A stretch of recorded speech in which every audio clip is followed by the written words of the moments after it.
So this is the first of our Amid AI interview series. So Yeah. thank you very much, Richard, for I'm super excited to be yeah, here.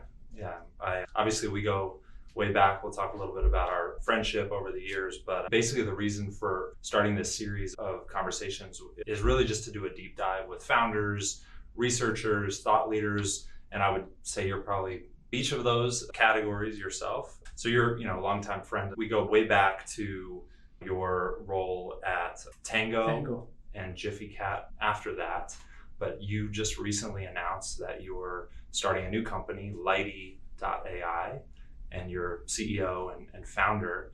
So we're here today to talk a little bit about that. Yeah, I'm excited to talk about Lighty, but also a little bit of my background and things I've done. Work we did together as well would be great. So I already mentioned that our relationship went back to when you were at Tango Messenger, and obviously I followed along with some of the advertising tech that you guys created there, which really was a precursor to native ads and a lot of the monetization in social media these days. And then you went on and you were the CEO of Jiffy Cat while I was in China building a company in that same video and short content industry. But you had an impressive background before that, which I'd love to hear a little bit about. And then obviously since the Jiffy Cat chapter, you went on and had a really important role at a big company that's been in the news recently. So yes, maybe you can tell us a little bit about your career arc. Yeah. So I'm an engineer by training. I got my PhD at MIT. I spent way too many years in college.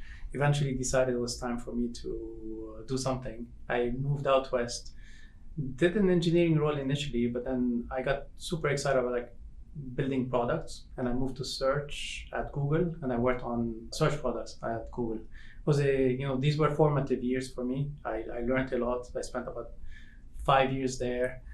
And then I went to a gaming company, Zynga, where I became in charge of the platform, and it was a good experience learning how to build a platform as opposed to just a product.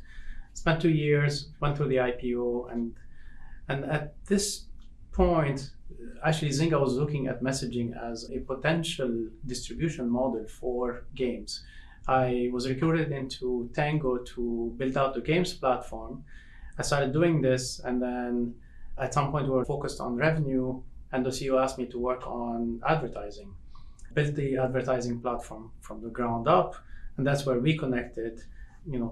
You were at Swift, and you were looking at innovative ways of bringing advertisers into platforms, and that's what we wanted to do. We wanted something that was much more native than here's a full screen ad and then click on it and etc. Yeah. So we did that. I spent about 2 years at Tango, and then got the entrepreneurial bug, raised some money, built Jiffy Cat, and Jiffy Cat was really focused on enabling any creator to make, I'm gonna say GIFs here, GIFs, memes, Anthony may say it's different. Yes.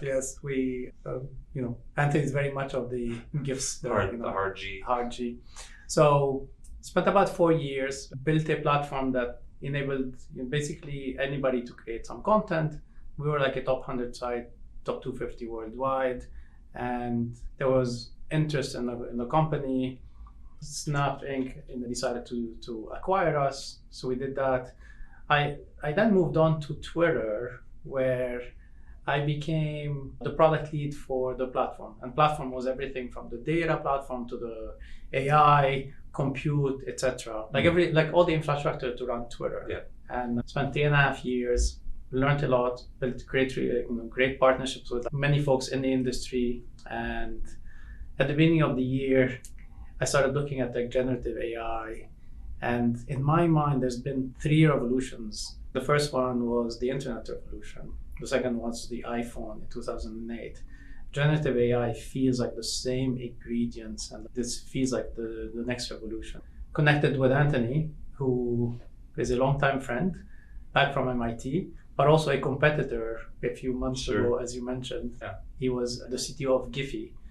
The industry likes to put us head to head, although we looked at it as building a market. Mm-hmm. And now we're working together. I was going to say, Anthony, another big name in the short media space and search and that era of content on the internet. But yeah, I mean, I know you guys go all the way back to your days of education, but how did you align, recently reconnect and Yeah. kind of start thinking about this? Yeah. So I was excited about one thing because like at Twitter, where I felt like I was ineffective at time management. I had my executive admin. Most of my team did not have an admin, and they would put things on my calendar. They would like schedule things. My admin would just move things around. They would like bypass her to get access to me, and we spent an inordinate amount of time scheduling time to actually talk about the work. Yeah. And do work. And so the problem existed that I felt like it's a problem that's like very passionate about. Like it's a problem that we can solve for many people. Turns out that actually productivity in the US has stalled over the past few years. Productivity in manufacturing has gone up tremendously, but when it comes to like how we work, it has not changed much. Generative AI has the potential of solving for that productivity problem, if you will. Anthony and I stayed in touch after he sold Giphy to Meta, and I sold GiphyCat to Snapchat. Yeah. And at the beginning of the year, I reached out to him. I'm like, I'm really thinking of doing something in that space. And his response was, I've been thinking about doing the same thing. And he had just finished another engagement. It was the perfect timing. And we started thinking about what are the opportunities. We went and, to meet up in person, like in New York, we spent a few days and we were basically completing each other's sentences. And it was clear that we could work well together. And so we talked to some investors that we knew well, and they're like, if you start a company, we'll invest in you. And it's kind of like It's what you want to hear when you're an entrepreneur. And that's what that's where we are. Like we did a pre-seed, and we're building a team and working on the product. And it's been an exciting journey so far. I'm super excited, building another 0 to 1 product. Yeah. So, there have been various, I would say, low-tech solutions that, especially during COVID, came into market or grew, exponentially, that were solving little pieces of this problem. Like, I want to schedule a call with this person. That, I don't want to give them all my information from my schedule, but I don't have an admin. They don't have an admin, and so there have been various kind of, like I said, low-tech tools. And obviously, I think what you're embarking on is a much more sophisticated, kind of intelligent system to solve some of those problems, and I would imagine far beyond. But I'm wondering, is it very narrowly focused in the B2B space at first, or is that the vision long term, is just solving that big problem of kind of productivity, or is there a consumer play here? Obviously, you guys have been involved in huge consumer companies in the past. So it's a very good question. The way we're thinking of it is a personal assistant, and a personal assistant today does not just cover some of the work productivity issues that you may have. For example, if your admin is trying to schedule some time for you to meet with your CEO, but you have to go and pick up the kids, or you have to go to the doctor, etc. So the personal life and the work life, actually, it's a Venn diagram. There's an overlap, and you need to understand, what are the constraints in each of these situations. And yes, there's been attempts at solving some calendar issues. Like a lot of them end up being rules based, and there's an assumption that you're writing the text in a certain very formatted way. And LLMs today actually give us much more capability, because they can take free form text and turn it into something that's intelligent and that's actionable. For us, scheduling and calendaring is a first step. It allows us to help people with activities that they do multiple times a day. So it's habit forming, but the vision is a personal assistant that can handle a lot of things for you. For example, a personal assistant that can check that you have 20 unread emails and tell you there's there are two emails that are important. The other ones are like you're just CC'd, etc. FYI kind of stuff. So it gives you attention, like it tells you to like pay attention to some things. When you're at the end of the day looking at a Slack thread that you were not paying attention to because you were in meetings, you end up like reading like hundreds of lines, and then it turns out like at the end the problem was resolved. So an AI that comes and tells you like this is all taken care of, instead of you like reading basically like taking all the steps that happened. So those are opportunities to basically give you time back and do whatever you want with that time. But like the assumption is if you're focused on the things that matter, you're not constantly interrupted by by things that waste your time and make you ineffective. Like that's a great win.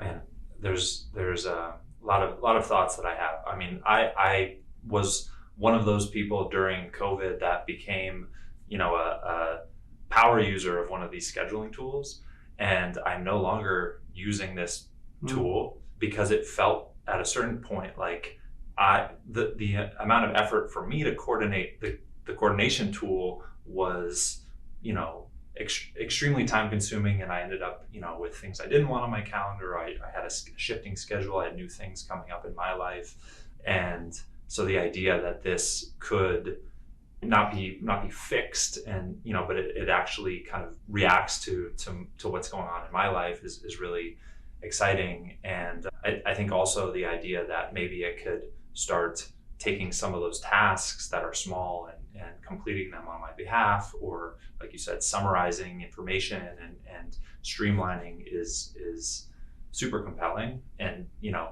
especially in a world where many people work, white collar work is being done from home, the schedule may have 2 hours in the middle of the day where you're actually going and doing this personal task during your work hours, and then you're getting back to work late in the day. So it almost feels like it has to take into account the consumer side and the business side. Yeah, like I think some calendaring products that are out there, they basically give you access to somebody's calendar, but then you have to start looking at your calendar, their calendar, and like figure out like this thing works and what have you. Now that activity, you can like actually get the AI to do that. So if an AI knows what your calendar looks like, it can schedule it. So be very cognizant of your constraints and then schedule it, and just take advantage of like some of the calendaring tools that you mentioned here. We are no longer just a 9 to 5 person at work and a 5 to 9 like other person. Work has creeped into our personal life. Our personal life has also creeped into our work. The companies that have a go back to the office plan, they also are saying, well, Monday and Friday are please do what is necessary. So Monday and Friday you want to be just as effective as Tuesday, Wednesday, Thursday. And like those those admin tasks basically remove the wasted time, and you can focus on the higher order bits that our brain is like made to process. Sure.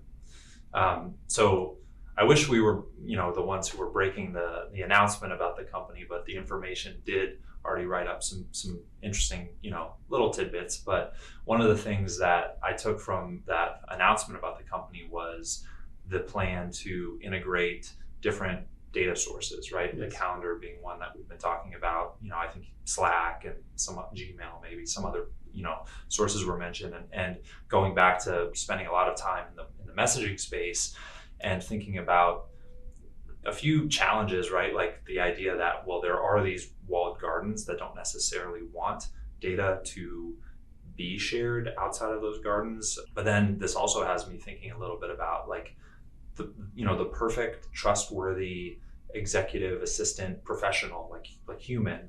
I'm sharing everything with them. I'm sharing my doctor's information and all, my kids, preschool schedule, sure. et cetera. And so how are you thinking about, both these walled gardens, some of whom people are very sensitive about them getting information, and how you just think about data and privacy in this next era where it's even more valuable than ever, but also people have a lot of sensitivity to that? Yeah, it's a great question. today, I mean, we looked at it many years ago where like messaging was not just one app. So you spend some time on iMessage and then you're connecting with some folks on WhatsApp or Signal or etc. People reach out to you on LinkedIn about like potential proposals. Like the assumption that like all your communications happening over email or all your communications happening over Slack is no longer like has not been the case for like it hasn't been the case for many years now. So the capability of the AI to like actually look at that content and deduct whether there's a meeting that needs to happen or you need to move things, this is very important. Now you can say that like my iMessage is personal, so I'm not going to give it to a human EA, human executive admin. But if a system can look at that content and guarantees that that content is not going to leave my laptop, then it seems to me you can build trust with that AI a little bit further than how you can do it with a human that may read some content that potentially inappropriate for that person to read. Privacy and security are critical for this, and trust building is also very, very important. My team at Twitter ran privacy and security infrastructure. Very hard problems and very complex answers to some of the questions that we ask ourselves at all times. What information is leaving your laptop? What information is leaving the boundaries of the company? Those are questions that that need to be addressed. So, the way we think of integrations in an enterprise is different than how you whether you want to use the personal assistant for just your personal activities as well. So there's a lot of work to be done, but we want to make sure that the private data does not leave the boundaries of the corporation. Or the family or exactly. Yeah. So obviously your pre-product, I think you're shooting for fall for there to be users, maybe in a closed beta. So is that timeline kind of? Yeah. So we have a prototype that we're starting to demo to folks to get some feedback. We have design partners that are helping us with the product development. So people that give us early feedback on fresh from the oven kind of development. The private beta is happening in the fall. We have a list of people that we trust that represent some of the customers that we will have in the future that will additionally give us feedback, and we want to iterate at sometime in 2024. We want to get to a point where it's a public beta, and just like an admin that you hire ends up learning about you over time, we expect that likely the admin will also learn about you over time and become more effective, get more capabilities, and help you with productivity in general. So more and more sophistication, more features, more integrations rolling out. So I'm hoping at the point when you're ready to reveal things that we do more of a deep dive into the product and things like that. But for now, maybe shifting gears just a little bit into, obviously we've already talked about some big topics: walled gardens, data privacy, the manifestation of productivity in the service economy. But where do you stand in kind of this question, which almost feels like there's two sides to this debate, and maybe people sit in both, but there's kind of this utopia, AI utopia side where we have increased productivity, we're becoming super powered, or we're reducing certain menial tasks to being done by computers, so we have more time. And then there's the dystopian side of this, the Terminator, the Matrix, the AI is replacing us, or it's taking our jobs, and people are not being taken care of by society. Where do you stand on some of these topics? Kind of how do you think about some of this? Yeah, in my mind, the AI is amazing at taking oodles of information, oodles of data, and making sense of it. So when you are dealing with information overload, because there are so many sources of that data. AI can be very helpful at like identifying the things that are really important, so you can like pay attention to them, and not every detail. AI is very, very far from the ability of to take over the world. In my mind, I talked to a number of admins about what we're building, and one of the admins was telling me that like she spends 95% of her time in calendar. She would rather be doing something much more important, is like be the partner, the trusted partner of the executive that she's supporting. But the whole day is spent on moving calendar entries up and down, which is frustrating to her. So the tool can be also helpful to the people that are not feeling very effective at their work. Additionally, 98% of the people at the company do not have access to an admin, but they need those capabilities. They need the ability to meet people and like figure out like what the topic is going to be, what that agenda is going to be. So we want to empower people with AI as opposed to like have them replaced. I guess another thing I'm wondering is, during your exploration of thinking about starting Lighty, just the way that you're, going about building this company, are there other tools or things that you've decided, I'm not going to build this, but here's some other people that are doing something awesome that you're using in your own workflow, or that you've seen other team members using? Yeah, like I think for us, we looked at infrastructure. So there are so many companies building LLMs, large language models.